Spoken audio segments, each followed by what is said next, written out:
A very good evening to all of you. अज असी करन जा रहे हैं lecture number 4th binomial theorem chapter का। 3 लैक्चर ऑलरेडी असी डिस्कस किए सी, जिन्हां दे विच काफ़ी इंपॉर्टेंट टॉपिक्स नूं भी असी कवर कर चुके हैं। तो इन्हां दी असाइनमेंट जिहड़ी आ मैं अपने Telegram channel cultivation of mind ते भी अपलोड कर चुकिया, तो तुसीं उत्ते जाके उस असाइनमेंट नूं भी कंप्लीट कर लवो। तो संडे जिहड़ा होवेगा इस चैप्टर का टैसट होवेगा। उम्मीद करदा कि अज दे लैक्चर दे विच असी चैप्टर कंप्लीट कर लीए, तो जे अगर नहीं कंप्लीट हो पाया तो जो साडा टैसट होवेगा वो इत्थों तक लैक्चर 4th तक तुसीं जिहड़ा कंप्लीट कर लेना है। तो मैं जिहड़ा टैसट होवेगा संडे नूं ਉਹਦੇ ਵਿੱਚ मैं सिर्फ लैक्चर 4th तक ही ਤੁਹਾਡਾ कवर करूँगा, जो कि साडे टॉपिक्स ने उन्होंने। अज के टॉपिक की गल करिए तो सब तो पहला साडे कोल टॉपिक हैगा term with greatest binomial coefficient. Lecture 3rd ਦੇ ਵਿੱਚ ਅਸੀਂ मिडल टर्म बारे पढ़िया सी, ते ਜਦੋਂ ਅਸੀਂ मिडल टर्म बारे पढ़िया सी तो मैं इस तरह का कुछ टेबल बनाया सी जिथे मैं expansion number of middle term ते मिडल टर्म बारे लिखिया सीगा।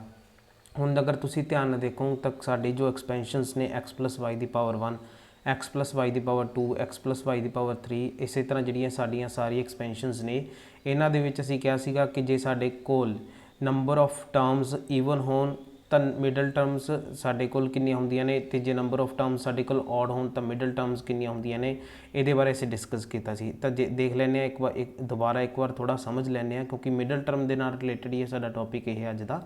तो जो साडे कोल x + y दी पावर 1 है तो असीं जदों उसनूं एक्सपैंड किया तो साडे कोल टोटल नंबर ऑफ टर्म्स कितनी आउणगियां, वो आउणगियां रजे 2 आउणगियां, क्योंकि सानूं पता है n + 1 होंदियां ने terms, total number of terms. तो नंबर ऑफ टर्म्स कितनी आ गई 2। तो इत्थे अपने को नंबर ऑफ टर्म्स की आ गई ईवन। तो जो ईवन नंबर ऑफ टर्म्स होंदियां ने तो उस टाइम ते साडे कोल 2 मिडल टर्म्स आउंदियां ने। जदों असीं x + y दी पावर होल पावर 2 उन्होंने एक्सपेंड किया तो साडे कोल टोटल नंबर ऑफ टर्म्स कितनी आ गई 3 आ गई। तो जो साडे कोल ऑड नंबर ऑफ टर्म्स होण, टोटल नंबर ऑफ टर्म्स अगर ऑड होण तो साडे कोल उत्थे सिर्फ और सिर्फ एक मिडल टर्म होंदी है। ये भी असीं डिस्कस किया सीगा कि जो साडे कोल 2 मिडल टर्म्स होंदियां ने तो उन्हां दे जिहड़े कोफिशिएंट होंदे ने वो की होंदे ने साडे कोल सेम होंदे ने। तो रजे इत्थे एक चीज़ जिहड़ी ध्यान दे विच रखनी है वो ये है कि जदों असीं मिडल टर्म फाइंड आउट करनी है तो उहदे लई असीं फॉर्मूले भी कीते सीगे कि मिडल टर्म फाइंड आउट किवें करनी है। तो तुसीं वो फॉर्मूले का भी ध्यान रखना पूरे का पूरे टेबल का, लास्ट जो असीं मिडल टर्म डिस्कस कीती सी। लेकिन अज दे टॉपिक दे नाल किस तरह ये रिलेटेड है मिडल टर्म का टॉपिक, उहदे बारे थोड़ा जिहा डिस्कस कर लीए। कहते टॉपिक की है, सूँ पूछा जाएगा कि find the term with greatest binomial coefficient in the expansion this.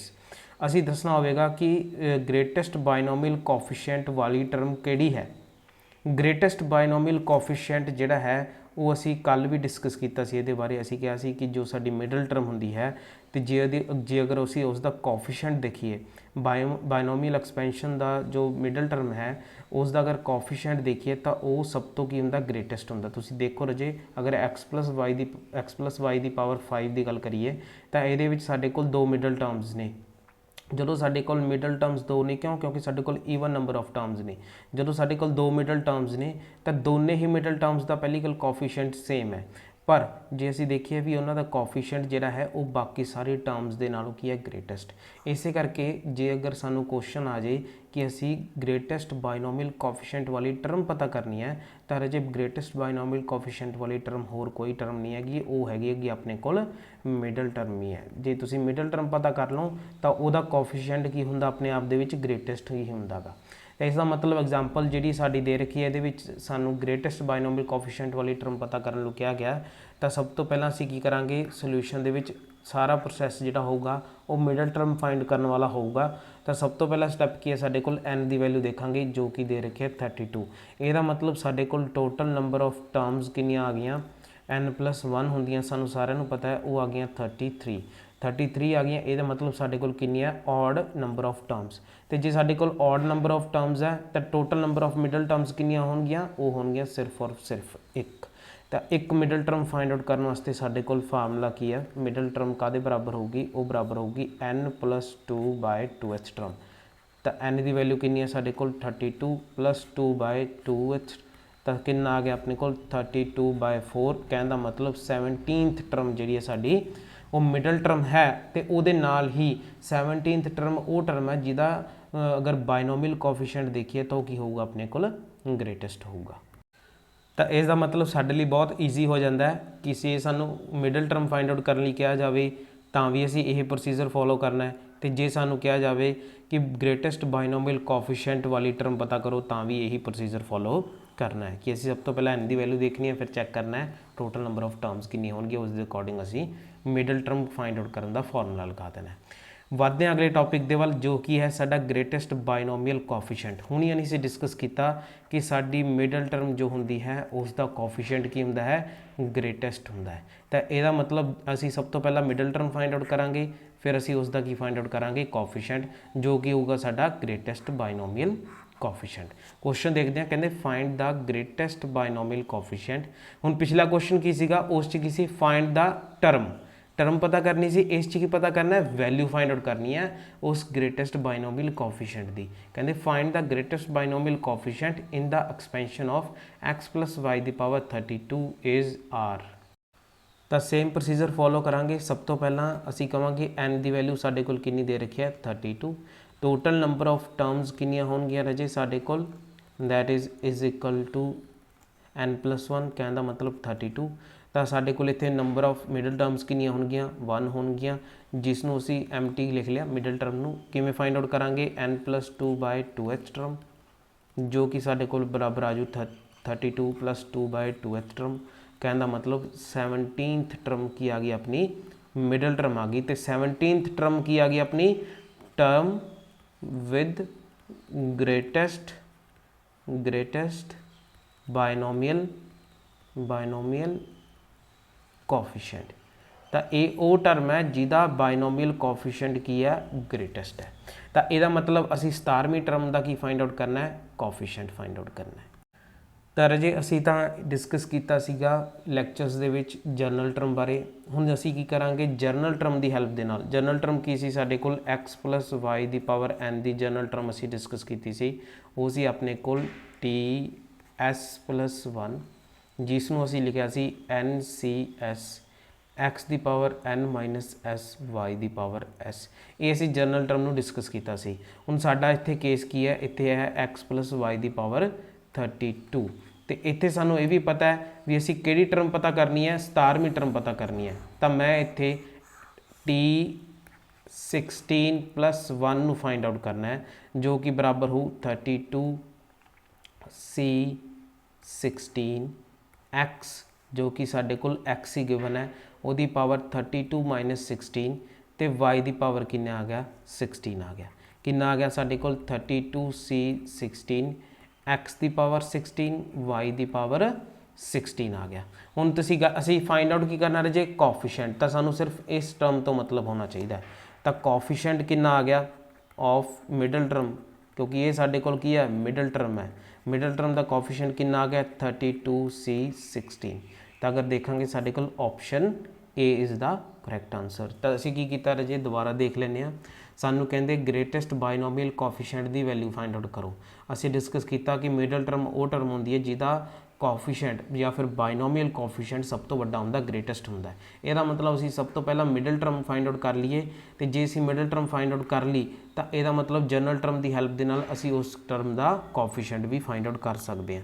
ਤਾਂ ਅਸੀਂ ਕੀ ਕੀਤਾ, 17th term middle term find out ਕਰ ਲਈ। ਇਹਦਾ ਮਤਲਬ 17ਵੀਂ ਟਰਮ ਉਹ ਟਰਮ ਹੈ ਜਿਹਦਾ ਕੋਫੀਸ਼ੀਐਂਟ ਕੀ ਹੈ, ਗ੍ਰੇਟੈਸਟ ਹੈ। ਬਾਇਨੋਮੀਅਲ ਕੋਫੀਸ਼ੀਐਂਟ ਕੀ ਹੈ, ਗ੍ਰੇਟੈਸਟ ਹੈ। ਇਹਦਾ ਮਤਲਬ ਅਸੀਂ t16 + 1 ਫਾਈਂਡ ਆਊਟ ਕਰਨਾ ਹੈ, ਜੋ ਕਿ ਸਾਡੇ ਕੋਲ ਆ ਜੂ 32 c16 x ਦੀ ਪਾਵਰ 32 - 16 y ਦੀ ਪਾਵਰ 16। ਇਸ ਚੀਜ਼ ਦਾ ਬਹੁਤ ਧਿਆਨ ਰੱਖਣਾ ਵੀ ਤੁਹਾਡੇ ਕੋਲ ਆਹ ਜੋ ਐਕਸਪੈਂਸ਼ਨ ਹੈ ਉਹਦੇ ਵਿੱਚ ਵੇਰੀਏਬਲ ਕਿਸ ਤਰ੍ਹਾਂ ਦੇ ਰੱਖੇ ਨੇ। ਅਗਰ ਇੱਥੇ 2x + 3y ਦੀ ਪਾਵਰ 32 ਹੁੰਦਾ ਤਾਂ ਅਸੀਂ x ਦੀ ਜਗ੍ਹਾ ਤੇ ਕੀ ਲਿਖਦੇ, 2x ਲਿਖਦੇ, ਤੇ y ਦੀ ਜਗ੍ਹਾ ਤੇ ਲਿਖਦੇ 3y ਲਿਖਦੇ, ਹੈ ਨਾ, ਇੱਥੇ ਆਹ ਜਗ੍ਹਾ ਦੇ ਉੱਪਰ। ਤਾਂ ਇਸ ਚੀਜ਼ ਦਾ ਥੋੜ੍ਹਾ ਜਿਹਾ ਧਿਆਨ ਰੱਖਣਾ, ਗਲਤੀ ਹੋ ਜਾਂਦੀ ਹੈ ਕਿਉਂਕਿ ਅਸੀਂ ਜਰਨਲ ਟਰਮ ਦੇ ਚੱਕਰ ਦੇ ਵਿੱਚ ਨਾ ਜੇ ਅਸੀਂ, ਕਿਉਂਕਿ ਮਾਈਂਡ ਦੇ ਵਿੱਚ ਉਹੀ ਰੀਲ ਚੜੀ ਹੁੰਦੀ ਹੈ। ਤਾਂ ਇਸ ਚੀਜ਼ ਦਾ ਥੋੜ੍ਹਾ ਧਿਆਨ ਰੱਖਣਾ ਪੇਪਰ ਦੇ ਵਿੱਚ। ਤੇ ਨਾਲ ਇਸ ਚੀਜ਼ ਦਾ ਵੀ ਧਿਆਨ ਰੱਖਣਾ ਵੀ ਤੁਹਾਨੂੰ ਟਰਮ ਪੁੱਛੀ ਗਈ ਹੈ ਕਿ ਬਾਇਨੋਮੀਅਲ ਕੋਫੀਸ਼ੀਐਂਟ ਦੀ ਵੈਲਿਊ ਪੁੱਛੀ ਗਈ ਹੈ। ਜੇ ਵੈਲਿਊ ਪੁੱਛੀ ਹੈ ਤਾਂ ਤੁਹਾਨੂੰ ਇੱਕ ਸਟੈਪ ਵੱਧ ਕਰਨਾ ਪੈਣਾ ਆਹ ਵਾਲਾ, ਤੇ ਜੇ ਟਰਮ ਪੁੱਛੀ ਹੈ ਤਾਂ ਤੁਹਾਡਾ ਕੁਐਸਚਨ ਇੱਥੇ ਹੀ ਖਤਮ ਹੋ ਜਾਂਦਾ ਸੀਗਾ। ਤਾਂ ਇਸ ਤਰ੍ਹਾਂ ਦੇ ਜਿਹੜੇ ਕੁਐਸਚਨਸ ਨੇ ਬੜੇ ਹੀ ਈਜ਼ੀ ਨੇ, ਲੇਕਿਨ ਧਿਆਨ ਨਾਲ ਜਿਹੜੇ ਇਹਨਾਂ ਨੂੰ ਕਰਨਾ ਹੈਗਾ। ਨੈਕਸਟ ਚੱਲਦੇ ਹਾਂ ਅਗਲੇ ਟੌਪਿਕ ਦੇ ਵੱਲ, ਜੋ ਕਿ ਸਾਡਾ ਹੈ ਗ੍ਰੇਟੈਸਟ ਟਰਮ। ਇਹ ਜਿਹੜਾ ਟੌਪਿਕ ਹੈ ਇਹ ਬਾਕੀ ਟੌਪਿਕਸ ਦੇ ਨਾਲੋਂ ਅਲੱਗ ਹੈ। ਹੁਣ ਦੂਸਰੀ ਗੱਲ, ਇੱਥੇ ਗਲਤੀ ਹੋਣ ਦੇ ਵੀ ਚਾਂਸ ਬਣਦੇ ਨੇ, ਗਲਤੀ ਹੋਣ ਦੇ ਕੀ ਚਾਂਸ ਬਣਦੇ ਨੇ। ਅਸੀਂ ਗ੍ਰੇਟੈਸਟ ਟਰਮ ਨਾ ਪੜ੍ਹਿਆ, ਇੱਥੇ ਫਾਈਂਡ ਦਾ ਗ੍ਰੇਟੈਸਟ ਟਰਮ ਲਿਖਿਆ ਹੋਊਗਾ ਤੁਹਾਨੂੰ ਕੁਐਸਚਨ ਦੇ ਵਿੱਚ।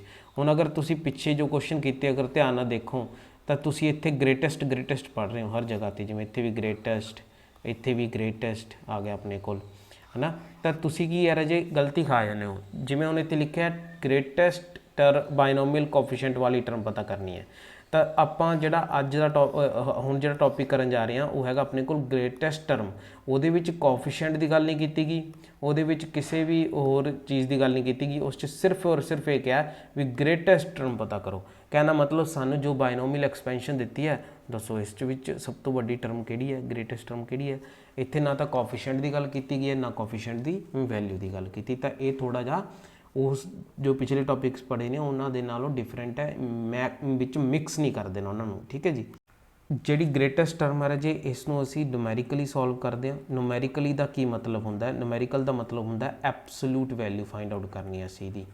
ਐਬਸੋਲੂਟ ਵੈਲਿਊ ਮਤਲਬ 3 7 9, ਜਿਵੇਂ ਮੰਨ ਲਓ ਤੁਹਾਡੇ ਕੋਲ ਵੈਲਿਊਜ਼ ਨੇ 3 2 7 9 12 8 7, ਤਾਂ ਮੈਂ ਤੁਹਾਨੂੰ ਪੁੱਛਾਂ ਵੀ ਗ੍ਰੇਟੈਸਟ ਟਰਮ ਕਿਹੜੀ ਹੈ, ਤੁਸੀਂ ਕਹੋਗੇ T1 T2 T3 T4 T5 T6 T7। Total ਸਾਡੇ ਕੋਲ 7 ਟਰਮਸ ਦੇ ਰੱਖੀਆਂ ਨੇ। ਮੈਂ ਤੁਹਾਨੂੰ ਪੁੱਛਿਆ ਇਹਨਾਂ 'ਚੋਂ ਗ੍ਰੇਟੈਸਟ ਟਰਮ ਕਿਹੜੀ ਹੈ, ਤਾਂ ਤੁਸੀਂ ਕਹੋਗੇ ਜੀ T5 which is equal to 12।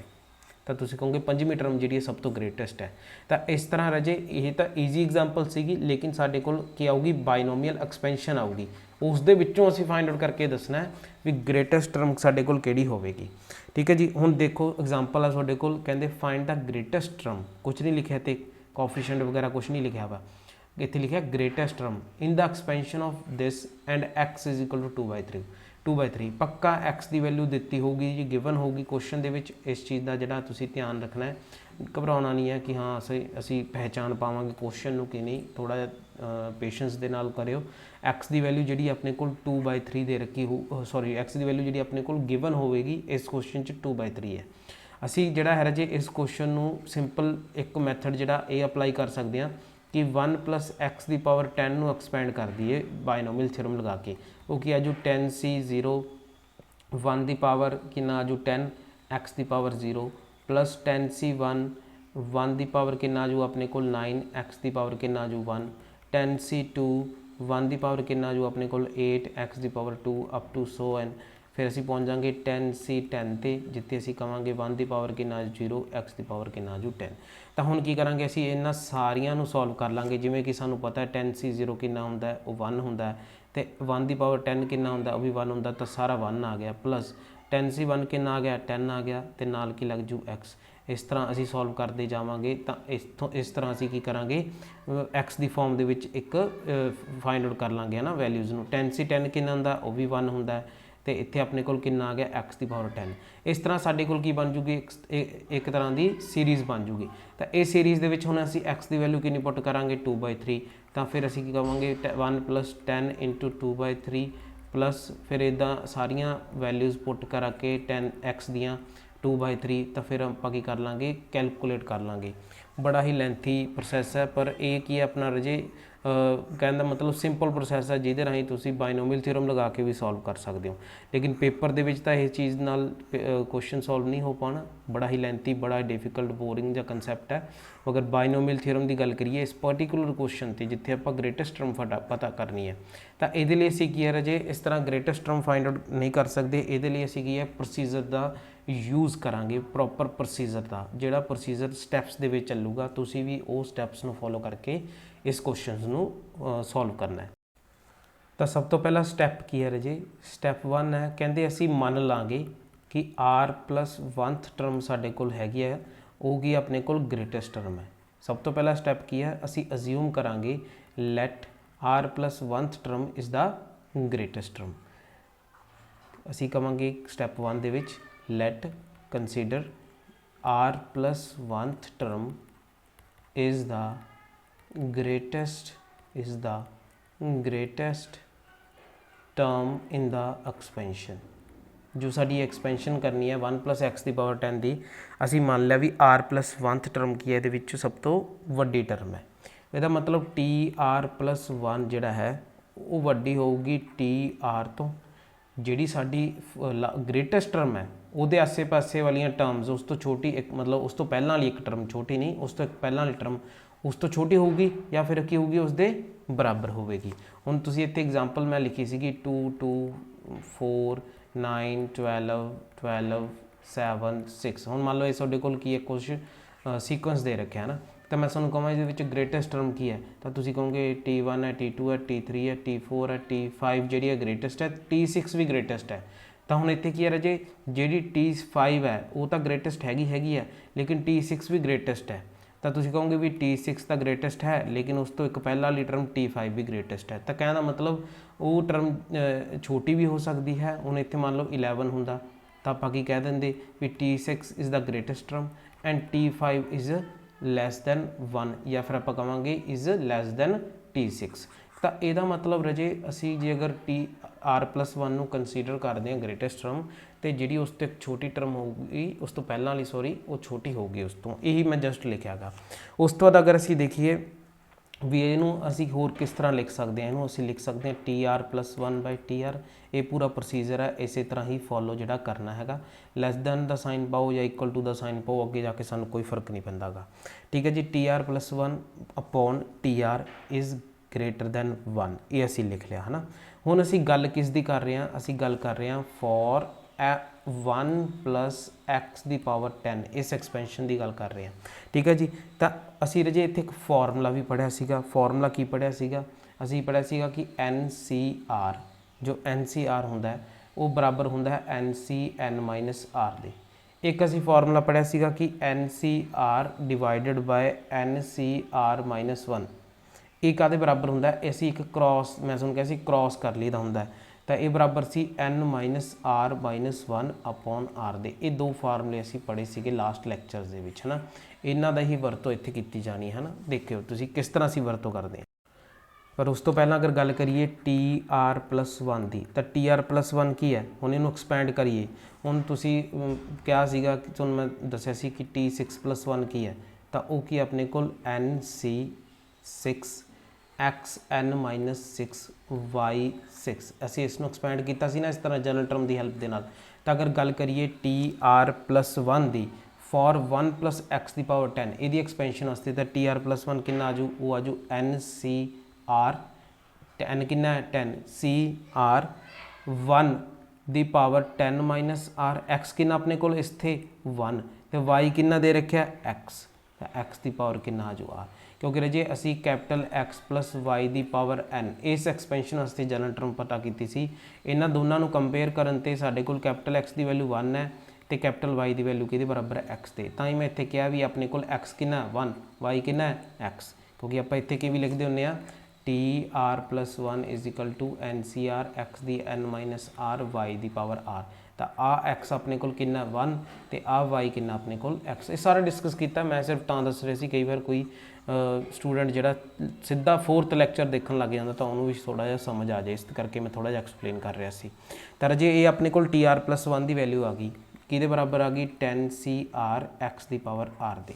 ਤੇ ਜੇ ਗੱਲ ਕਰੀਏ TR ਦੀ ਵੈਲਿਊ ਦੇ, ਉਹ ਆਜੂ ਆਪਣੇ ਕੋਲ 10 CR-1 1/10-r-1 ਤੇ x ਦੀ ਪਾਵਰ ਕਿੰਨਾ ਆ ਗਿਆ r-1, ਜੋ ਕਿ ਸਾਡੇ ਕੋਲ ਬਰਾਬਰ ਆ ਗਿਆ 10 CR-1 x⁻r-1 ਦੇ।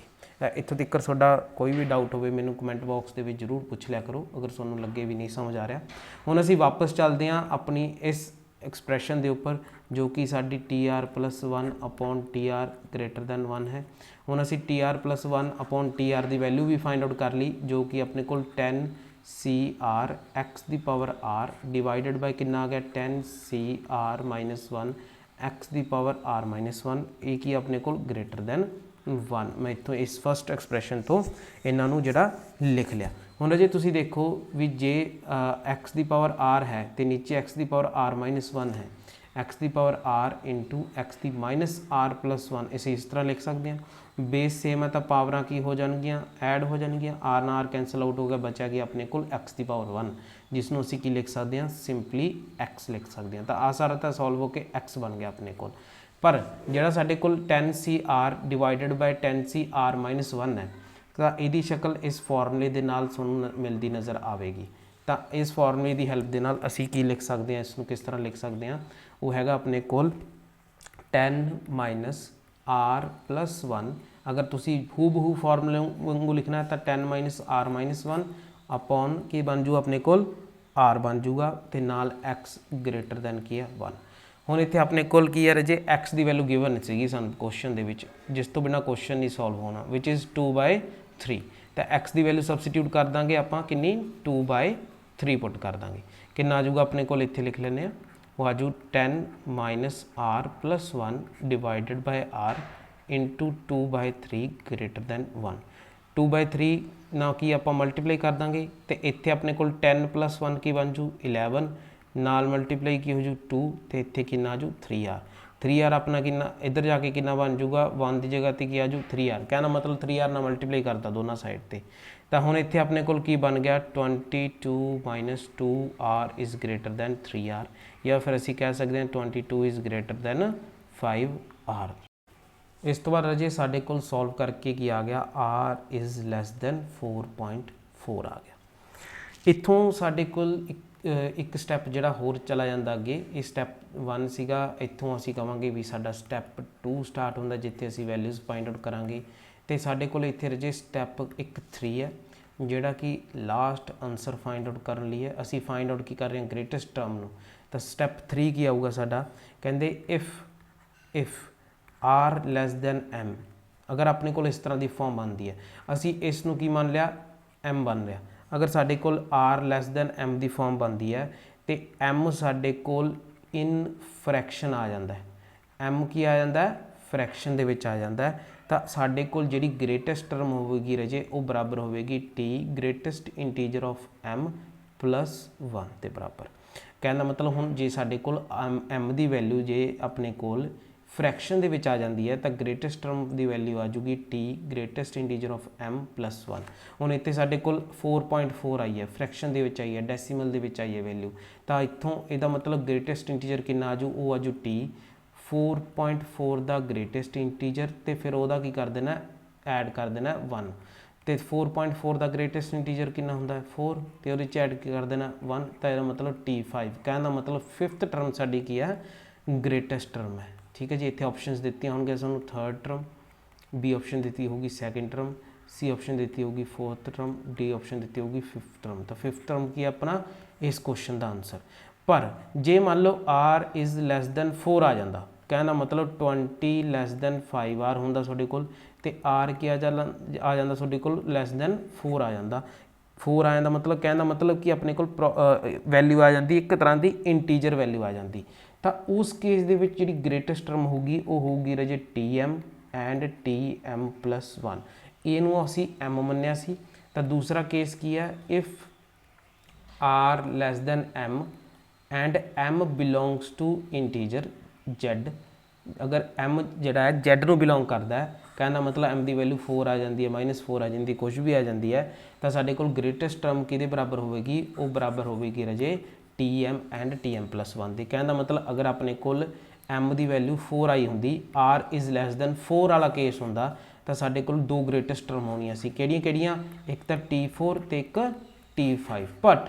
ਬਟ ਇੱਥੇ ਇੱਕ ਇੰਪੋਰਟੈਂਟ ਨੋਟ ਹੈ, ਤੁਸੀਂ ਨੋਟ ਕਰਦੇ ਹੋ, ਮੇਰੇ ਕੋਲ ਇੱਥੇ ਜਗ੍ਹਾ ਨਹੀਂ ਹੈਗੀ ਕਿ ਤੁਸੀਂ ਨੋਟ ਕਰੋ। ਬਟ ਇੱਥੇ ਨੋਟ ਕਰਨ ਵਾਲੀ ਗੱਲ ਕੀ ਹੈ ਰਾਜੇ, ਕਿ ਜਿਹੜੇ ਇਹ ਦੋਨੇ ਗ੍ਰੇਟੈਸਟ ਟਰਮ ਹੋਣਗੀਆਂ, ਇਹਨਾਂ ਦੀ ਜਿਹੜੀ ਵੈਲਿਊ ਹੈ ਉਹ ਸੇਮ ਆਵੇਗੀ। ਇਹ ਦੋਨੇ ਗ੍ਰੇਟੈਸਟ ਟਰਮ ਜਿਹੜੀਆਂ ਆਉਣਗੀਆਂ, ਇਹਨਾਂ ਦੀ ਵੈਲਿਊ ਕੀ ਆਊਗੀ ਆਪਣੇ ਕੋਲ, ਸੇਮ ਆਊਗੀ, ਦੋਨਾਂ ਦੀ ਵੈਲਿਊ ਸੇਮ ਆਊਗੀ। ਜਿਵੇਂ ਮੈਂ ਇੱਕ ਐਗਜ਼ਾਮਪਲ ਦਿੱਤੀ ਸਾਨੂੰ ਕਿ 2 4 5 9 9 3 ਤੇ 7, ਇਹ ਆਪਾਂ ਨੂੰ ਮੰਨ ਲਓ ਸੀਕੁਐਂਸ ਕੋਈ ਦਿੱਤਾ ਹੋਇਆ ਹੈ ਨਾ, ਤਾਂ ਅਸੀਂ ਕਹਾਂਗੇ ਵੀ ਇਹਦੇ ਵਿੱਚ ਦੱਸੋ ਵੀ ਤੁਸੀਂ ਗ੍ਰੇਟੈਸਟ ਟਰਮ ਕਿਹੜੀ ਹੈ। ਤਾਂ ਤੁਸੀਂ ਕਹੋਗੇ ਵੀ ਜਿਹੜੀ ਆਹ ਟਰਮ ਹੈ, ਕਿਹੜੀ ਵੀ 1st 2nd 3rd 4th 5th term ਜਿਹੜੀ ਸਾਡੀ ਗ੍ਰੇਟੈਸਟ ਹੈ। ਪਰ ਮੈਂ ਕਹੂੰਗਾ ਫਿਰ ਇਹਦੇ ਵੱਲ ਤੁਸੀਂ ਕਹੋਗੇ ਇਹ ਵੀ ਗ੍ਰੇਟੈਸਟ ਹੈ, ਕਿਉਂਕਿ ਦੋਨੇ ਕੀ ਨੇ, ਸੇਮ ਨੇ। ਤਾਂ t4 ਤੇ t5 ਦੋਨੇ ਗ੍ਰੇਟੈਸਟ ਟਰਮ ਨੇ, ਪਰ ਦੋਨਾਂ ਦੀ ਵੈਲਿਊ ਕੀ ਹੈ 9 9, ਮਤਲਬ ਸੇਮ ਹੈ। ਇਹਦਾ ਮਤਲਬ ਜਦੋਂ ਸਾਡੇ ਕੋਲ ਦੋ ਗ੍ਰੇਟੈਸਟ ਟਰਮ ਆਉਣਗੀਆਂ, ਜਦੋਂ ਸਾਡੇ ਕੋਲ r ਜਿਹੜਾ ਹੈ ਲੈਸ ਦੈਨ m ਹੋਵੇਗਾ ਤੇ m ਬਿਲੋਂਗ ਕਰੇਗਾ ਇੰਟੀਜਰ ਨੂੰ, ਉਦੋਂ ਸਾਡੇ ਕੋਲ ਦੋ ਗ੍ਰੇਟੈਸਟ ਟਰਮ ਹੋਣਗੀਆਂ ਤੇ ਦੋਨਾਂ ਦੀ ਵੈਲਿਊ ਕੀ ਆਵੇਗੀ, ਸੇਮ ਆਵੇਗੀ। ਅੱਗੇ ਵਧਦੇ ਹਾਂ ਸਾਡੇ ਨੈਕਸਟ ਟੌਪਿਕ ਵੱਲ, ਜੋ ਕਿ ਥੋੜ੍ਹਾ ਜਿਹਾ ਸਾਨੂੰ ਕਨਫਿਊਜ਼ਨ ਕਰ ਦੇਣ ਵਾਲਾ ਟੌਪਿਕ ਹੈ, ਕਨਫਿਊਜ਼ਨ ਕ੍ਰੀਏਟ ਕਰਨ ਵਾਲਾ ਟੌਪਿਕ ਹੈ, ਅਤੇ ਇਹਦੇ ਕਰਕੇ ਕੁਐਸਚਨ ਜਿਹੜਾ ਸਿੰਪਲ ਤੋਂ ਸਿੰਪਲ ਕੁਐਸਚਨ ਵੀ ਗਲਤ ਹੋ ਜਾਂਦਾ ਹੈ। टॉपिक की है कहते difference between binomial coefficient and coefficient. असी जिहड़ा है अक्सर कोफिशिएंट वर्ड यूज़ कर लैंदे आ, जबकि साडी क्वेश्चन की स्टेटमेंट दे विच बायनोमियल कोफिशिएंट लिखा होंदा, जबकि दोनों अलग अलग टर्म्स ने। बायनोमियल कोफिशिएंट अलग टर्म है, कोफिशिएंट अलग टर्म है। किस तरह पहला थोड़ा जिहा समझते हैं, कन्फ्यूजन भी बनाई जाती है इस टॉपिक के नाल, ते कन्फ्यूजन नूं दूर किवें करदे वो भी देखते हैं। कहते ਜਦੋਂ ਅਸੀਂ ਕਿਸੇ भी बायनोमियल एक्सपेंशन ਨੂੰ एक्सपेंड करते हैं तो ਅਸੀਂ कुछ इस तरह एक्सपेंड करते हैं बायनोमियल थ्योरम की हैल्प के नाल। ये ਅਸੀਂ बायनोमियल थ्योरम की हैल्प के नाल एक्सपेंड किया होया, जो कि है 2c0 x² 2c1 xy plus 2c2 y²। ठीक है जी। तो ये मतलब साडे कोल अगर इत्थे देखिए बायनोमियल कोफिशिएंट किन्ने आ जाएंगे, वो आ जाएंगे 2c0 2c1 तो 2c2। ये अपने कोल की आ गए बायनोमियल कोफिशिएंट। तो जदों असी इसनूं आइडेंटिटी ना यूज़ करते हैं या फिर असी इनू एक्सपैंड करते हैं है ना, तो वैल्यू तो उस तो बाद अपने को की आ जाती इस तरह की एक्सप्रैशन बन जाती है x² plus 2xy plus y²। तो जे असी अगर इत्थे कोफिशिएंट की गल करिए, कोफिशिएंट किन्ने होणगे इस एक्सप्रैशन के, तो वो आ जाएंगे अपने को 1, 2, 1। हुण तुसी इत्थे कहोगे भी अच्छा जी ये बायनोमियल कोफिशिएंट तो 2c0 2c1 2c2 आ गए, तो जो असी इक्वेशन एक्सप्रैशन की गल की तो वो कोफिशिएंट आ गए 1 to 1। लेकिन अगर असी 2c0 की वैल्यू फाइंड आउट करिए तो वो होंगी 1, 2c1 की वैल्यू फाइंड आउट करिए वो होंगी अपने को 2, 2c2 की वैल्यू फाइंड आउट करिए वो होंगी 1। तक तुसी कहोगे भी ये भी तो 1 2 तो 1 ही है, तो दोनों में डिफरेंस की है। बायनोमियल कोफिशिएंट भी 1 to 1 है तो कोफिशिएंट भी 1 to 1 है, तो इन्होंने दोनों में डिफरेंस की क्रिएट होएगा। जबकि असी की किया बायनोमियल थ्योरम की मदद के नाल एक्सपैंड किया, इस करके असी उस बायनोमियल कोफिशिएंट फाइंड आउट किए। ये असी आइडेंटिटी यूज़ की, इसलिए असी इस कोफिशिएंट वर्ड यूज़ किया। लेकिन तुसी मैं तो कह रहा सी कि दोनों डिफरेंस ने, टॉपिक का नाम भी यही कह रहा भी डिफरेंस ने, पर जदों असी देखा भी बायनोमियल कोफिशिएंट की वैल्यू भी सेम आ रही है 1 to 1 आ रही है, तो जदों असी आइडेंटिटी लगा के कोफिशिएंट फाइंड आउट किए वो भी 1 to 1 आ रही है। असी क्या भी चलो मान लैंने भी साडे तो गलती हो गई, लेकिन असी कहने भी अगर असी x + y की पावर क्यूब का एक्सपेंशन करिए तो इस केस दे विच अगर असी बायनोमियल कोफिशिएंट देखिए, इनू बायनोमियल थ्योरम के नाल एक्सपेंड करिए तो साडे कोल की किहड़े coefficient आउणगे, 3c0 3c1 3c2 3c3 आउणगे। तो जे असी आइडेंटिटी यूज़ करिए तो इस एक्सप्रैशन के कोफिशिएंट की आउणगे 1 3 3 1। असी क्या भी हुण देखो हुण आपां x + y की हायर पावर ते चले गए, पहला स्केयर ते सी हुण क्यूब ते आ गए। तो जे असी इनू बायनोमियल थ्योरम नाल एक्सपेंड किया सी तो साडे कोल कोफिशिएंट आए सी 3c0 3c1 3c2 तो 3c3। जो 3c0 नूं सॉल्व करांगे उहदा आंसर आउंदा 1, जो 3c1 नूं सॉल्व करांगे उहदा आंसर आऊ 3, 3c2 नूं सॉल्व करोगे उहदा आंसर भी 3 आऊगा, तो 3c3 का आंसर भी 1 आऊगा। तो तुसीं कहोगे लो जी फिर गलती होगी 3 1 3 3 1। लो जी तुसीं कहोगे भी सर तुसीं तो फिर क्या जी भी डिफरेंस हुंदा, मान लिया x + y की होल स्केयर दे विच गलती हो सकती है, पर इत्थे भी x + y की होल क्यूब दे विच भी देखो 1 3 3 1 1 3 3 1। ये तो कोफिशिएंट सेम आ रहे हैं, क्यों दो नाम रखे ने, वह नाम बायनोमियल कोफिशिएंट रखता है, नाम कोफिशिएंट रखता, आंसर तो सेम आ रहा। पर कहण दा पर रजे ये चीज़ उदों हुंदी है जदों साडे कोल एक्सपेंशन दे विच x ते y का कोफिशिएंट 1 हुंदा। कहण दा मतलब जदों x ते y का कोफिशिएंट 1 है एक्सपेंशन दे विच, ध्यान नाल देखो जदों भी साडी एक्सपेंशन दे विच x ते y का कोफिशिएंट 1 1 है, उस केस दे विच बायनोमियल कोफिशिएंट ते कोफिशिएंट दोनों की वैल्यू सेम आऊगी। पर अगर एग्जाम्पल देखिए जिस दे विच असी x ते y का कोफिशिएंट 1 नहीं है, उस दे विच जदों तुसी चैक करोगे तो साडे बायनोमियल कोफिशिएंट ते कोफिशिएंट की वैल्यू डिफरेंट आएगी। असी एग्जाम्पल भी हुण लैके देखते हैं। एग्जाम्पल है साडे कोल find the coefficient and binomial coefficient in the expansion of 2x + 3y का होल स्केयर। सब तो पहला असी इनू एक्सपेंड करते हैं बायनोमियल थ्योरम की हैल्प के नाल, तो 2x + 3y का होल स्केयर जब असी इसनूं एक्सपेंड करांगे तो 2c0 2x की स्केयर 3y की पावर 0 प्लस 2c1 2x की पावर 1 3y की पावर 1 प्लस 2c2 2x की पावर 0 3y की होल स्केयर। तो इस तरह से इनू एक्सपेंड करांगे। हुण अगर असी गल करिए बायनोमियल कोफिशिएंट की, तो बायनोमियल कोफिशिएंट की आऊगा राजे 2c0 2c1 2c2। ਤਾਂ ਤੁਸੀਂ ਇੱਕ ਚੀਜ਼ ਨੋਟ ਕਰੋਗੇ ਕਿ ਜਿਹੜਾ ਬਾਇਨੋਮੀਅਲ ਕੋਫੀਸ਼ੀਐਂਟ ਹੈ ਉਹ ਹਮੇਸ਼ਾ NC0 NC1 NC2 NCN ਇਸੇ ਫਾਰਮ ਦੇ ਵਿੱਚ ਰਹਿੰਦਾ ਹੈ, ਇਹਦੀ ਫਾਰਮ ਚੇਂਜ ਨਹੀਂ ਹੁੰਦੀ। ਕਦੇ ਵੀ ਅਸੀਂ ਇਹ ਨਹੀਂ ਕਹਿ ਸਕਦੇ ਕਿ ਬਾਇਨੋਮੀਅਲ ਕੋਫੀਸ਼ੀਐਂਟ ਦੀ ਫਾਰਮ ਹੋਰ ਹੋਊਗੀ, ਇਸੇ ਫਾਰਮ ਦੇ ਵਿੱਚ ਬਾਇਨੋਮੀਅਲ ਕੋਫੀਸ਼ੀਐਂਟ ਨੂੰ ਅਸੀਂ ਲਿਖਦੇ ਹਾਂ। ਹੁਣ ਅਗਰ ਇਸ ਤੋਂ ਬਾਅਦ ਅਸੀਂ ਇਸ ਨੂੰ ਐਕਸਪੈਂਡ ਕਰੀਏ 2x + 3y ਦੀ ਹੋਲ ਸਕੁਏਅਰ ਨੂੰ ਆਈਡੈਂਟਿਟੀ ਯੂਜ਼ ਕਰਕੇ, ਤਾਂ ਉਹ ਬਣ ਜੂ ਆਪਣੇ ਕੋਲ ਰਜੇ 4x² ਕਹਿੰਦਾ ਮਤਲਬ a² + 12xy + b9y² b² ਕਹਿੰਦਾ ਮਤਲਬ ਹੈ ਨਾ, a² + 2ab + b²। ਇਸ ਤਰ੍ਹਾਂ ਅਸੀਂ ਐਕਸਪੈਂਡ ਇਹਨੂੰ ਕਰ ਲਿਆ। ਉਸ ਤੋਂ ਬਾਅਦ ਹੁਣ ਅਗਰ ਅਸੀਂ ਗੱਲ ਕਰੀਏ ਕੋਫੀਸ਼ੀਐਂਟ ਦੀ, ਤਾਂ ਕੋਫੀਸ਼ੀਐਂਟ ਕਿੰਨੇ ਆਉਣਗੇ ਰਾਜੇ ਇਸ ਦੇ? ਕੋਫੀਸ਼ੀਐਂਟ ਕੀ ਹੈ ਦੇਖੋ, ਕੋਫੀਸ਼ੀਐਂਟ ਹੈ ਸਾਡੇ ਕੋਲ 4, 12, 9। ਤਾਂ ਕੋਫੀਸ਼ੀਐਂਟ ਆ ਗਏ 4, 12 ਤੇ 9। ਹੁਣ ਜੇ ਤੁਸੀਂ 2C0 ਦੀ ਵੈਲਿਊ ਫਾਈਂਡ ਆਊਟ ਕਰੋ ਉਹ 1 ਹੈ, 2C1 ਦੀ ਵੈਲਿਊ ਫਾਈਂਡ ਆਊਟ ਕਰੋ ਕਿੰਨੀ ਆ ਉਹ ਆਪਣੇ ਕੋਲ 2 ਹੈ, 2C2 ਦੀ ਵੈਲਿਊ ਫਾਈਂਡ ਆਊਟ ਕਰੋ 1 ਹੈ। ਤਾਂ ਇਹ ਤਾਂ ਆਪਣੇ ਕੋਲ 1 to 1 ਆ ਰਹੀ ਹੈ ਵੈਲਿਊ ਜੇ ਆਪਾਂ ਇਹਨੂੰ ਸੋਲਵ ਵੀ ਕਰ ਲਈਏ, ਲੇਕਿਨ ਇੱਥੇ ਆਪਣੇ ਕੋਲ ਕੋਫੀਸ਼ੀਐਂਟ ਕੀ ਆ ਰਹੇ ਨੇ 4, 12, 9। ਇੱਥੇ ਆਪਣੇ ਕੋਲ ਬਾਇਨੋਮੀਅਲ ਕੋਫੀਸ਼ੀਐਂਟ ਤੇ ਕੋਫੀਸ਼ੀਐਂਟ ਕੀ ਆ ਰਹੇ ਨੇ? ਡਿਫਰੈਂਟ ਆ ਰਹੇ ਨੇ। ਕਿਉਂ? ਕਿਉਂਕਿ ਇੱਥੇ ਆਪਣੇ ਕੋਲ x ਤੇ y ਦਾ ਕੀ ਹੈ ਕੋਫੀਸ਼ੀਐਂਟ 1 1 ਨਹੀਂ ਹੈਗਾ ਗਾ। ਤਾਂ ਇਹੀ ਚੀਜ਼ ਜਿਹੜੀ ਹੈ ਮੈਂ ਨੋਟ ਤੇ ਲਿਖੀ ਹੋਈ ਹੈ ਜੀ ਕਿ binomial coefficients are always remains same for the expansion. ਇਹੀ ਫਾਰਮ ਦੇ ਵਿੱਚ ਰਹਿੰਦੇ ਨੇ NC0 NC1 NC2 NCN ਤੱਕ। ਤੇ ਦੂਸਰੀ ਨੋਟ ਲਿਖਿਆ ਕਿ coefficient in the expansion of this depends upon the value of the NAAB। Coefficient ਦੀ ਗੱਲ ਕਰੀਏ ਤਾਂ ਇਸ ਐਕਸਪੈਂਸ਼ਨ ਦੇ ਵਿੱਚ ਇੱਥੇ x ਤੇ y ਦਾ ਕੋਫੀਸ਼ੀਐਂਟ ਜੋ ਹੈ ਸਾਡੇ ਕੋਲ 1 1 ਨਹੀਂ ਹੈਗਾ ਗਾ। ਉੱਥੇ ਸਾਡੇ ਕੋਲ ਜਿਹੜਾ ਕੋਫੀਸ਼ੀਐਂਟ ਉਹ ਡਿਪੈਂਡ ਕਰਦਾ n ਤੇ a ਤੇ b ਤੇ। ਕਹਿੰਦਾ ਮਤਲਬ ਉਹ ਬਾਇਨੋਮੀਅਲ ਕੋਫੀਸ਼ੀਐਂਟ ਦੇ ਬਰਾਬਰ ਨਹੀਂ ਆਉਂਦਾ ਗਾ। ਇਹੀ ਗੱਲ ਅਸੀਂ ਐਗਜ਼ਾਮਪਲ ਲੈ ਕੇ ਪ੍ਰੂਵ ਵੀ ਕਰ ਦਿੱਤੀ ਹੈ। ਤਾਂ ਇਸ ਚੀਜ਼ ਦਾ ਧਿਆਨ ਰੱਖਣਾ ਕਿ ਤੁਹਾਨੂੰ ਪੇਪਰ ਦੇ ਵਿੱਚ ਕੁਐਸਚਨ ਦੇ ਵਿੱਚ ਸਟੇਟਮੈਂਟ ਦੇ ਵਿੱਚ ਕੱਲਾ ਕੱਲਾ ਕੋਫੀਸ਼ੀਐਂਟ ਕਿਹਾ ਕਿ ਬਾਇਨੋਮੀਅਲ ਕੋਫੀਸ਼ੀਐਂਟ ਕਿਹਾ ਹੈਗਾ, ਇਸ ਚੀਜ਼ ਦਾ ਖਾਸ ਧਿਆਨ ਰੱਖਣਾ ਗਾ। ਉਸ ਤੋਂ ਬਾਅਦ ਸਾਡੇ ਕੋਲ ਅੱਗੇ ਵਧਦੇ ਹਾਂ ਤਾਂ ਪ੍ਰੋਪਰਟੀਜ਼ ਆਉਂਦੀਆਂ ਨੇ ਬਾਇਨੋਮੀਅਲ ਕੋਫੀਸ਼ੀਐਂਟ ਦੇ ਨਾਲ ਰਿਲੇਟਡ। ਪਹਿਲੀ ਪ੍ਰੋਪਰਟੀ ਹੈ sum of all the binomial coefficients in the expansion of this is equal to 2 ਦੀ ਪਾਵਰ n।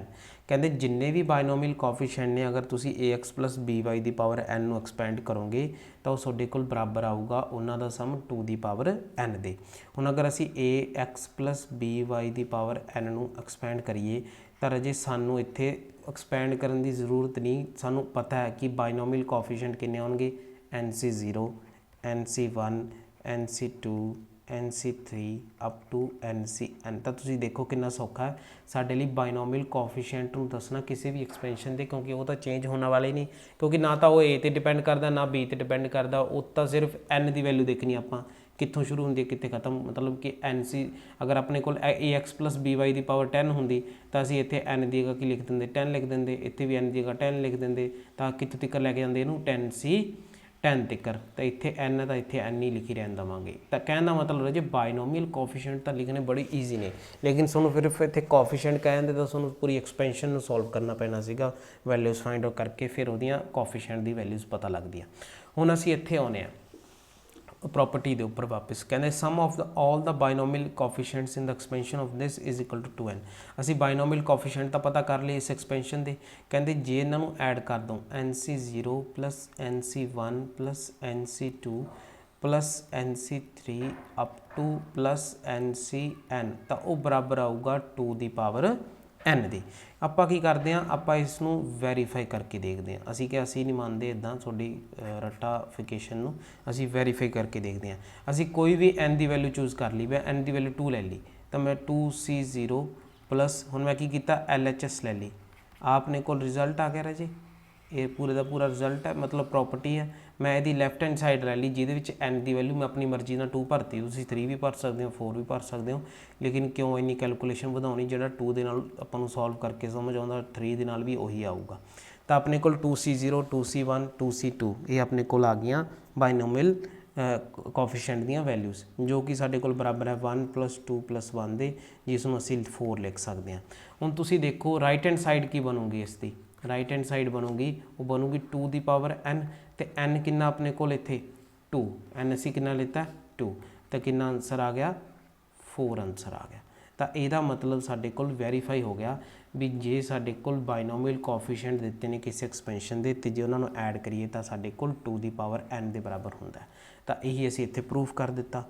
ਵੱਧਦੇ ਹਾਂ ਅੱਗੇ, ਕਿਉਂਕਿ ਇਹ ਸਾਰੀ ਪ੍ਰੋਪਰਟੀਜ਼ ਯੂਜ਼ ਹੋਣਗੀਆਂ ਰਾਜੇ ਕੁਐਸਚਨਸ ਦੇ ਵਿੱਚ ਬਹੁਤ ਯੂਜ਼ ਹੋਣਗੀਆਂ। ਤੁਹਾਨੂੰ ਕਹਿ ਦੇਣਗੇ ਕਿ ਬਾਇਨੋਮੀਅਲ ਕੋਐਫੀਸ਼ੀਐਂਟ ਦਾ ਸਮ ਪਤਾ ਕਰੋ, ਉੱਥੇ ਬਾਇਨੋਮੀਅਲ ਕੋਐਫੀਸ਼ੀਐਂਟ ਦੇ ਸੀਕੁਐਂਸ ਦਿੱਤਾ ਹੋਊਗਾ, ਤੁਸੀਂ ਉਹਨਾਂ ਨੂੰ ਐਡ ਕਰਕੇ ਜਿਹੜਾ ਸਮ ਪਤਾ ਕਰਨਾ ਤੁਸੀਂ ਕਹੋਗੇ ਇਹਦਾ ਸਾਰੇ ਬਰਾਬਰ ਹੁੰਦੇ 2 ਦੀ ਪਾਵਰ n ਦੇ, n ਗਿਵਨ ਹੋਊਗੀ ਤਾਂ ਉਹ ਤੋਂ ਤੁਸੀਂ ਕੀ ਆਨਸਰ ਫਾਈਂਡ ਆਊਟ ਕਰ ਲਓਗੇ। ਤੇ ਜੇ ਤੁਹਾਨੂੰ ਇਹੀ ਕੁਐਸਚਨ ਆ ਜਾਂਦਾ ਕਿ find the binomial coefficient of ax plus by ਦੀ ਪਾਵਰ 2 ਤਾਂ ਤੁਸੀਂ ਕਹਿੰਦੇ ਦਾ ਆਨਸਰ 4 ਹੈ ਜੀ, ਕਿਉਂਕਿ ਸਾਨੂੰ ਪਤਾ ਹੈ ਇਹਦੇ ਕੋਐਫੀਸ਼ੀਐਂਟ ਕਿੰਨੇ ਨੇ nc0 2c0 2c1 2c2 ਤੇ ਉਹਨਾਂ ਦਾ ਜੇ ਅਸੀਂ ਕਰੀਏ ਸਮ ਤਾਂ ਵੀ 4 ਹੁੰਦਾ ਤੇ ਜੇ ਅਸੀਂ ਡਾਇਰੈਕਟ ਇਸ ਪ੍ਰੋਪਰਟੀ ਦਾ ਯੂਜ਼ ਕਰੀਏ ਜੋ ਕਿ ਹੈ 2 ਦੀ ਪਾਵਰ n ਤਾਂ ਆਪਣੇ ਕੋਲ 2 ਦੀ ਪਾਵਰ 2 ਬਰਾਬਰ 4 ਦੇ ਆ ਜਾਂਦਾ ਹੈ ਆਨਸਰ। ਠੀਕ ਹੈ ਜੀ, ਤਾਂ ਪ੍ਰੋਪਰਟੀ ਯੂਜ਼ ਕਰ ਲਓ ਤਾਂ ਈਜ਼ੀ ਰਹਿੰਦਾ। ਐਕਸਪੈਂਸ਼ਨ ਨਾਲ ਕਿਵੇਂ ਹੋ ਜਾਂਦਾ ਸਾਡਾ ਕੁਐਸਚਨ ਬਹੁਤ ਡਿਫਿਕਲਟ ਹੋ ਜਾਂਦਾ ਅਗਰ ਹਾਇਰ ਪਾਵਰ ਵੱਲ ਚਲੇ ਜਾਂਦੇ ਆ। ਨੈਕਸਟ ਹੈ ਸਾਡੇ ਕੋਲ ਪ੍ਰੋਪਰਟੀ ਨੰਬਰ 2। ਪ੍ਰੋਪਰਟੀ ਨੰਬਰ 2 ਵੀ ਜਿਹੜੀ ਹੈ ਕਾਫੀ ਇੰਪੋਰਟੈਂਟ ਪ੍ਰੋਪਰਟੀ ਹੈ, ਕਾਫੀ ਯੂਜ਼ ਵੀ ਹੁੰਦਾ ਇਹਦਾ।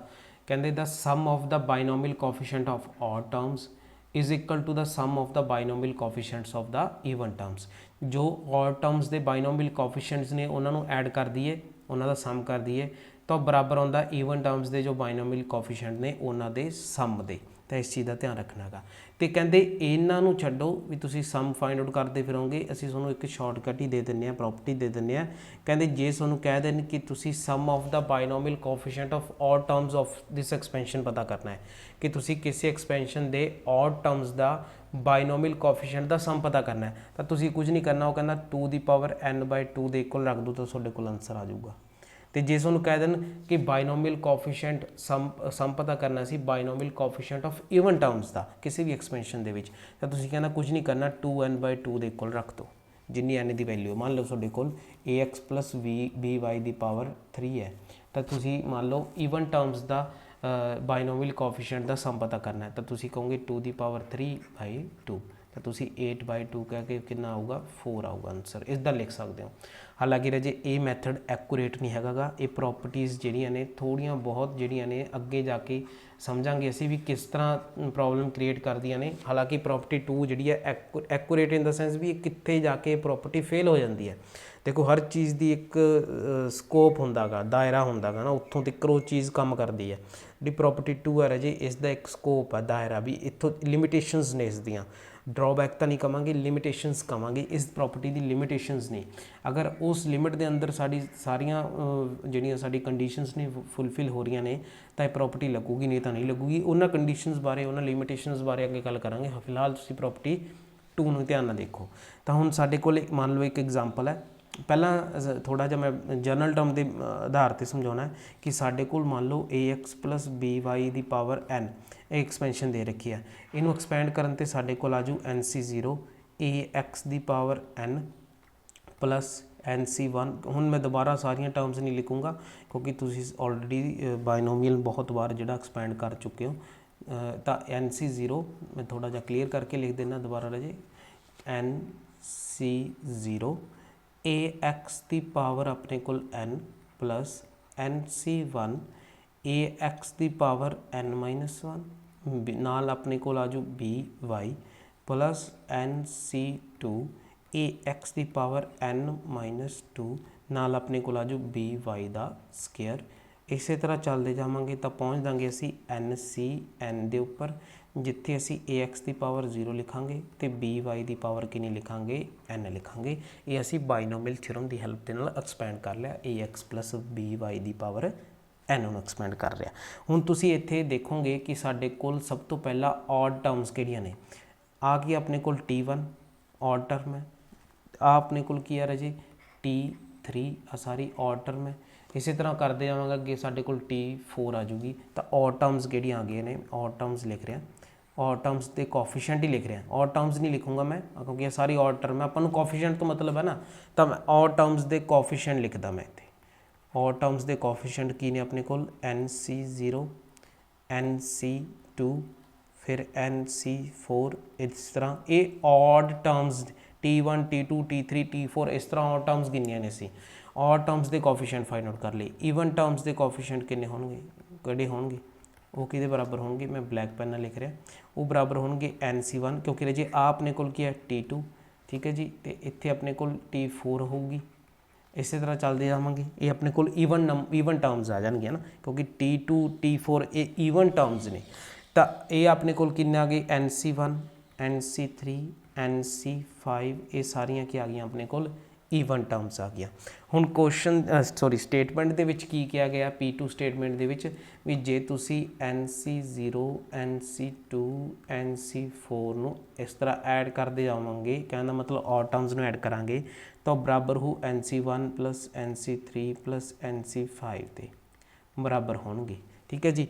ਹੁਣ ਦੇਖੋ ਰਾਜੇ ਕਿਸ ਤੇ ਇਹ ਦੋਨੇ ਕਾਹਦੇ ਬਰਾਬਰ ਹੋਣਗੇ, 2n ਦੇ ਹਾਫ ਤੇ। 2n ਕੀ ਸੀਗਾ, ਟੋਟਲ ਨੰਬਰ ਆਫ ਜਿਹੜਾ ਸਮ ਜਿਹੜਾ ਅਸੀਂ ਫਾਈਂਡ ਆਊਟ ਕੀਤਾ ਸੀ, ਟੋਟਲ ਨੰਬਰ ਕੀ ਹੈ ਨਾ, ਮੈਂ 2n ਕੀ ਸੀਗਾ ਆਪਣੇ ਕੋਲ ਫਸਟ ਪ੍ਰੋਪਰਟੀ ਦੇ ਵਿੱਚ ਅਸੀਂ ਪੜ੍ਹਿਆ। ਤਾਂ 2n ਕੀ ਸੀ ਰਾਜੇ, ਇਹ ਦੇਖੋ ਆਪਣੇ ਕੋਲ ਸਮ ਆਫ ਆਲ ਦਾ ਬਾਈਨੋਮੀਅਲ ਕੋਫੀਸ਼ੀਐਂਟ ਸੀਗਾ 2n। ਤੇ ਜੇ 2n sum of the all binomial coefficient ਸੀਗਾ, ਤੇ ਜਦੋਂ ਅਸੀਂ ਉਹਨੂੰ ਈਵਨ ਤੇ ਔਡ ਚ ਡਿਵਾਈਡ ਕਰਤਾ ਤਾਂ ਉਹ ਕੀ ਹੋ ਗਿਆ ਆਪਣੇ ਕੋਲ ਹਾਫ ਹੋ ਗਿਆ। ਕਹਿੰਦਾ ਮਤਲਬ 2n ਦੀ ਹਾਫ ਕਰ ਦਾਂਗੇ ਤਾਂ ਸਾਡੇ ਕੋਲ ਉਹ ਬਰਾਬਰ ਆ ਜਾਊਗਾ ਸਮ ਆਫ ਈਵਨ ਤੇ some of odd coefficient terms ਦੇ ਕੋਫੀਸ਼ੀਐਂਟ ਦੇ ਬਰਾਬਰ, ਠੀਕ ਹੈ ਜੀ। ਤਾਂ ਇਹ ਸਾਡੀ ਕੀ ਸੀਗੀ ਪ੍ਰੋਪਰਟੀ ਨੰਬਰ 2। ਹੁਣ ਆਹ ਐਗਜ਼ਾਮਪਲ ਦੇ ਰੱਖੀ, ਇਹਨੂੰ ਵੀ ਅਸੀਂ ਸੋਲਵ ਕਰਕੇ ਸਮਝਦੇ ਹਾਂ।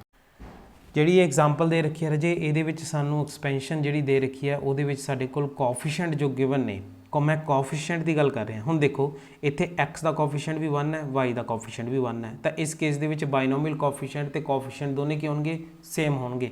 ਤਾਂ ਇੱਥੇ ਸਾਨੂੰ ਇਸ ਚੀਜ਼ ਦੇ ਉੱਪਰ ਧਿਆਨ ਦੇਣ ਦੀ ਜ਼ਰੂਰਤ ਨਹੀਂ ਕਿ ਅਸੀਂ ਬਾਈਨੋਮੀਅਲ ਕੋਫੀਸ਼ੀਐਂਟ ਦੀ ਗੱਲ ਕਰ ਰਹੇ ਹਾਂ ਸਰ ਪ੍ਰੋਪਰਟੀ ਦੇ ਵਿੱਚ, ਤਾਂ ਪਰ ਤੁਸੀਂ ਕੋਫੀਸ਼ੀਐਂਟ ਜਿਹੜੇ ਫਾਈਂਡ ਆਊਟ ਕਰ ਰਹੇ ਹੋ ਤਾਂ ਇਸ ਚੀਜ਼ ਦੀ ਧਿਆਨ ਦੇਣ ਦੀ ਲੋੜ ਨਹੀਂ, ਕਿਉਂਕਿ ਇੱਥੇ ਸਾਡੇ ਕੋਲ x ਤੇ y ਦੇ ਕੋਫੀਸ਼ੀਐਂਟ 1 ਨੇ। ਤਾਂ ਇਸ ਕੇਸ 'ਚ ਕੋਫੀਸ਼ੀਐਂਟ ਤੇ ਬਾਈਨੋਮੀਅਲ ਕੋਫੀਸ਼ੀਐਂਟ ਦੋਨੇ ਇੱਕੋ ਗੱਲ ਹੀ ਹੈ। ਤਾਂ ਠੀਕ ਹੈ, ਲੇਕਿਨ ਮੈਂ ਤੁਹਾਨੂੰ ਥੋੜ੍ਹਾ ਜਿਹਾ ਸਿੰਪਲੀਫਾਈ ਕਰਕੇ ਸਮਝਾਉਣ ਲਈ ਇੱਥੇ ਇਹਨੂੰ ਐਕਸਪੈਂਡ ਕੀਤਾ ਹੈ x + y ਦੀ ਪਾਵਰ 4 ਨੂੰ, ਤਾਂ ਕਿ ਤੁਹਾਨੂੰ ਨੂਮੈਰੀਕਲੀ ਸਮਝ ਆ ਜਾਏ ਕਿ ਮੈਂ ਕੀ ਕਹਿਣਾ ਚਾਹੁੰਦਾ, ਪ੍ਰੋਪਰਟੀਆਂ ਕਿਸ ਤਰ੍ਹਾਂ ਕੰਮ ਕਰ ਰਹੀਆਂ ਨੇ। ਹੁਣ ਤੁਸੀਂ ਦੇਖੋ ਵੀ ਅਸੀਂ x + y ਦੀ ਪਾਵਰ 4 ਨੂੰ ਐਕਸਪੈਂਡ ਕੀਤਾ, ਤੇ ਜੇ ਅਸੀਂ ਦੇਖੀਏ ਵੀ ਸਾਡੇ ਕੋਲ ਇਹ T1 ਹੈ, ਇਹ ਆਪਣੇ ਕੋਲ T2 ਹੈ, ਇਹ ਆਪਣੇ ਕੋਲ T3 ਹੈ, ਤੇ ਇਹ ਆਪਣੇ ਕੋਲ T4 ਹੈ, ਤੇ ਇਹ T5 ਹੈ। ਤਾਂ ਟੋਟਲ ਨੰਬਰ ਆਫ ਟਰਮਸ ਸਾਨੂੰ ਪਤਾ ਕਿੰਨੀਆਂ ਆ ਗਈਆਂ, 5, ਕਿਉਂਕਿ x + y ਦੀ ਪਾਵਰ 4 ਹੈ, ਤੇ ਇਹਦਾ ਮਤਲਬ ਇੱਕ ਜ਼ਿਆਦਾ ਟਰਮ ਹੋਊਗੀ। ਹੁਣ ਆਪਣੇ ਕੋਲ ਈਵਨ ਟਰਮਸ ਕਿਹੜੀਆਂ ਨੇ, ਈਵਨ ਟਰਮਸ ਦਾ ਕੋਫੀਸ਼ੀਐਂਟ ਲਿਖ ਲਈਏ ਪਹਿਲਾਂ। ਈਵਨ ਟਰਮਸ ਕਿਹੜੀਆਂ ਨੇ ਆਪਣੇ ਕੋਲ, ਸਭ ਤੋਂ ਪਹਿਲਾਂ ਤਾਂ ਈਵਨ ਟਰਮਸ ਕਿਹੜੀਆਂ ਨੇ, T2 ਤੇ T4, ਇਹ ਆਪਣੇ ਕੋਲ ਕੀ ਆ ਗਈਆਂ ਈਵਨ ਟਰਮਸ। ਔਡ ਟਰਮਸ ਕਿਹੜੀਆਂ ਨੇ, ਔਡ ਟਰਮਸ ਕਿਹੜੀਆਂ ਨੇ, ਉਹ ਹੈਗੀਆਂ T1 T3 ਤੇ T5।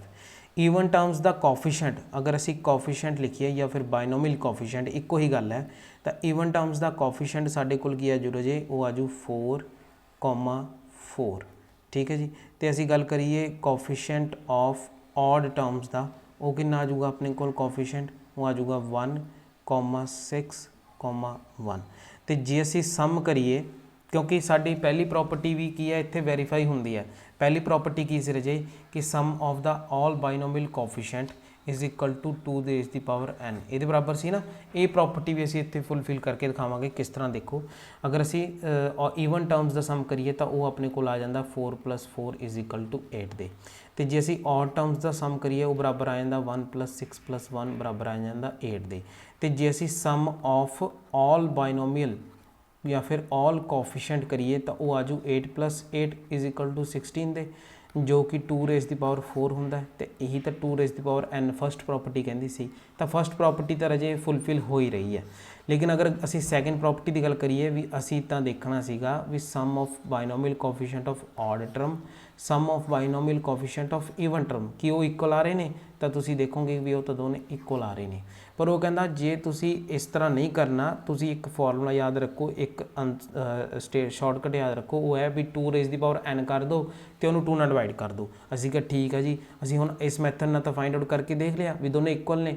ਪਰ ਜੇ ਤੁਸੀਂ ਕਹੋਗੇ ਵੀ ਸ਼ਾਰਟਕਟ ਨਾਲ ਫਾਈਂਡ ਆਊਟ ਕਰੀਏ ਤਾਂ ਉਹ ਵੀ ਦੇਖ ਲੈਂਦੇ ਹਾਂ। ਹੁਣ n ਕਿੰਨਾ ਇੱਥੇ ਆਪਣੇ ਕੋਲ 4, ਤਾਂ 2^4/2 ਤਾਂ ਕਿੰਨਾ ਆ ਗਿਆ 2^3, ਕਿਹਦੇ ਬਰਾਬਰ ਆ ਗਿਆ 8 ਦੇ।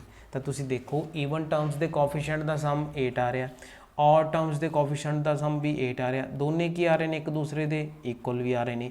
ਲੇਕਿਨ ਅਗਰ ਅਸੀਂ ਆਹ ਸ਼ਾਰਟਕਟ ਯੂਜ਼ ਕਰੀਏ 2n/2 ਵਾਲਾ, ਤਾਂ ਇਹ ਕਹਿੰਦਾ ਵੀ ਤੁਹਾਨੂੰ ਕੁਝ ਕਰਨ ਦੀ ਜ਼ਰੂਰਤ ਨਹੀਂ, ਇੰਨਾ ਤਾਮਝਾਮ ਕਰਨ ਦੀ ਜ਼ਰੂਰਤ ਨਹੀਂ, 2n/2 ਕਰੋ ਤਾਂ ਤੁਹਾਡੇ ਕੋਲ ਸਮ ਆ ਜਾਊਗਾ। ਹੁਣ 8 ਹੀ ਸਮ ਹੈਗਾ ਆਪਣੇ ਕੋਲ ਈਵਨ ਟਰਮਸ ਦੇ ਕੋਫੀਸ਼ੀਐਂਟ ਦਾ, 8 ਹੀ ਸਮ ਆਪਣੇ ਕੋਲ ਔਡ ਟਰਮਸ ਦੇ ਕੋਫੀਸ਼ੀਐਂਟ ਦਾ। ਲੇਕਿਨ ਇਸ ਪ੍ਰੋਪਰਟੀ ਦੇ ਵਿੱਚ ਵੀ ਲਿਮਿਟੇਸ਼ਨਸ ਨੇ, ਮੈਂ ਪਹਿਲਾਂ ਕਲੀਅਰ ਕਰ ਰਿਹਾ। ਇਸ ਪ੍ਰੋਪਰਟੀ ਦੀ ਕੁਝ ਲਿਮਿਟੇਸ਼ਨਸ ਨੇ, ਉਹ ਲਿਮਿਟੇਸ਼ਨਸ ਕੀ ਨੇ ਉਹ ਅੱਗੇ ਕੁਐਸਚਨਸ ਦੇ ਥਰੂ, ਅਸੀਂ ਐਗਜ਼ਾਮਪਲ ਦੇ ਥਰੂ ਸੋਲਵ ਕਰਾਂਗੇ।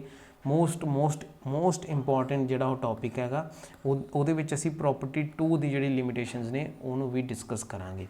ਅੱਗੇ ਵਧਦੇ ਹਾਂ ਪ੍ਰੋਪਰਟੀ 3 ਦੇ ਵੱਲ। ਪ੍ਰੋਪਰਟੀ 3 ਹੈ ਰਾਜੇ, ਕਹਿੰਦੇ the binomial coefficient of the terms equidistant from the beginning and the end in the expansion ax plus by are equal. ਕੀ ਕਹਿਣ ਦਾ ਮਤਲਬ ਹੈ, ਕਹਿੰਦਾ ਜੋ ਵੀ ਸਾਡੇ ਕੋਲ ਬਾਇਨੋਮੀਅਲ ਕੋਫੀਸ਼ੀਐਂਟ ਨੇ ਐਕਸਪੈਂਸ਼ਨਸ ਦੇ ਵਿੱਚ, ਉਹ ਕਹਿੰਦਾ ਇਕੁਈ ਡਿਸਟੈਂਸ ਨੇ। ਕਹਿੰਦਾ ਮਤਲਬ ਜੋ ਵੈਲਿਊ ਫਸਟ ਦੀ ਆਊਗੀ ਬਾਇਨੋਮੀਅਲ ਕੋਫੀਸ਼ੀਐਂਟ ਦੀ, ਉਹੀ ਲਾਸਟ ਦੀ ਆਊਗੀ। ਇਹ ਤਾਂ ਅਸੀਂ ਆਲਰੇਡੀ ਡਿਸਕਸ ਕੀਤਾ।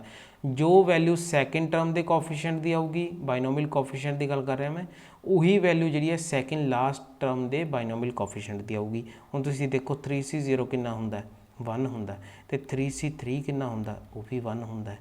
3c1 ਕਿੰਨਾ ਹੁੰਦਾ, 3 ਹੁੰਦਾ, ਤੇ 3c2 ਕਿੰਨਾ ਹੁੰਦਾ, ਉਹ ਸਾਨੂੰ ਪਤਾ 3 × 2/2 × 1, ਤਾਂ ਆਨਸਰ ਕਿੰਨਾ ਆ ਗਿਆ 3।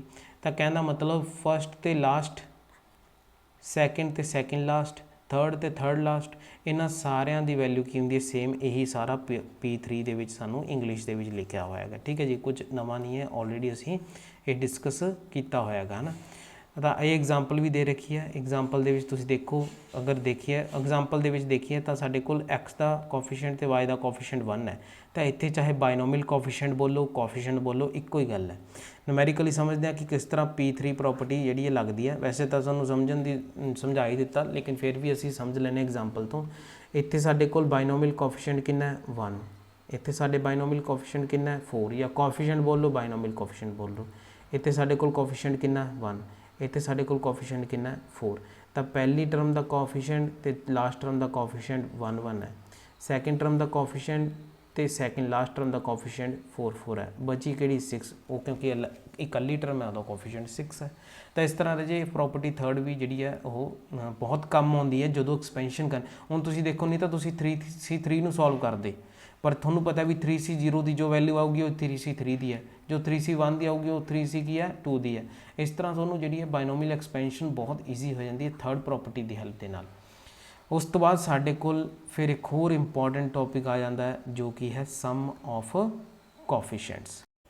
ਇੱਥੇ ਵੀ ਰਾਜੇ ਇੱਕ ਗੱਲ ਧਿਆਨ ਦੇਣ ਵਾਲੀ ਹੈ, ਮੈਂ ਜਿਹੜਾ ਹੁਣ ਟੌਪਿਕ ਕਰਵਾਉਣ ਜਾ ਰਿਹਾ ਇਹ ਹੈਗਾ ਸਮ ਆਫ ਕੋਫੀਸ਼ੀਐਂਟਸ, ਇਹ ਨਾ ਕਿ sum of ਬਾਇਨੋਮੀਅਲ ਕੋਫੀਸ਼ੀਐਂਟਸ। Some of ਬਾਇਨੋਮੀਅਲ coefficients ਤਾਂ ਅਸੀਂ ਆਲਰੇਡੀ ਡਿਸਕਸ ਕੀਤਾ, ਪ੍ਰੋਪਰਟੀਜ਼ ਆਫ ਕੋਫੀਸ਼ੀਐਂਟ ਵੀ ਡਿਸਕਸ ਕੀਤੀਆਂ ਬਾਇਨੋਮੀਅਲ ਦੀਆਂ।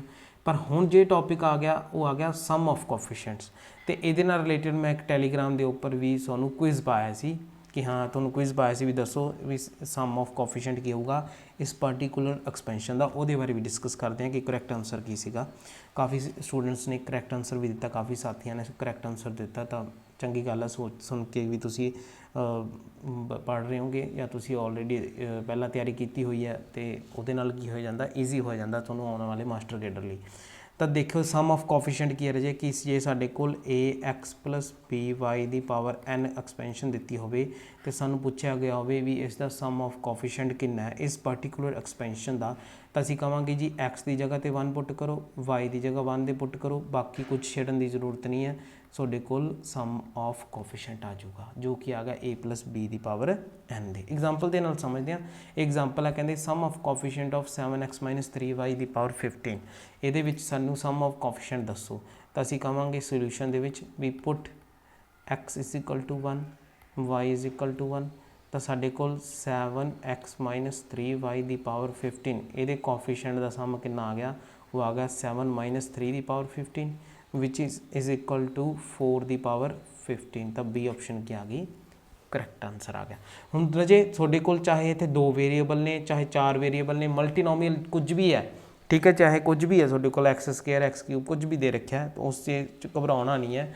ਮੈਂ ਜਿਹੜੀ ਟੈਲੀਗ੍ਰਾਮ ਦੇ ਉੱਪਰ ਐਗਜ਼ਾਮਪਲ ਪਾਈ ਸੀ, ਐਗਜ਼ਾਮਪਲ ਕੀ ਸੀ ਕਿ find the sum of the coefficient in the expansion of x - y + 2z ਦੀ ਪਾਵਰ 7। ਤਾਂ ਮੈਂ ਇਹਦੀ ਆਪਸ਼ਨਸ ਦਿੱਤੀਆਂ ਸੀਗੀਆਂ, ਇੱਕ ਤਾਂ ਦਿੱਤੀ ਸੀ ਆਪਸ਼ਨ ਆਈ ਥਿੰਕ -3, ਇੱਕ √2 ਹੈ ਨਾ, ਇੱਕ 4, ਇੱਕ 2 ਦੀ ਪਾਵਰ 3, ਇੱਦਾਂ ਮੈਂ ਆਪਸ਼ਨਸ ਦਿੱਤੀਆਂ ਸੀ। ਤਾਂ ਇਸ ਜਿਹੜੇ ਜੀ ਦੇਖੋ ਸਕੇਅਰ ਰੂਟ ਆਫ 2 ਤਾਂ ਬਣ ਹੀ ਨਹੀਂ ਰਿਹਾ ਕਿਉਂਕਿ ਇੱਥੇ ਪਾਵਰ 7 ਹੈ।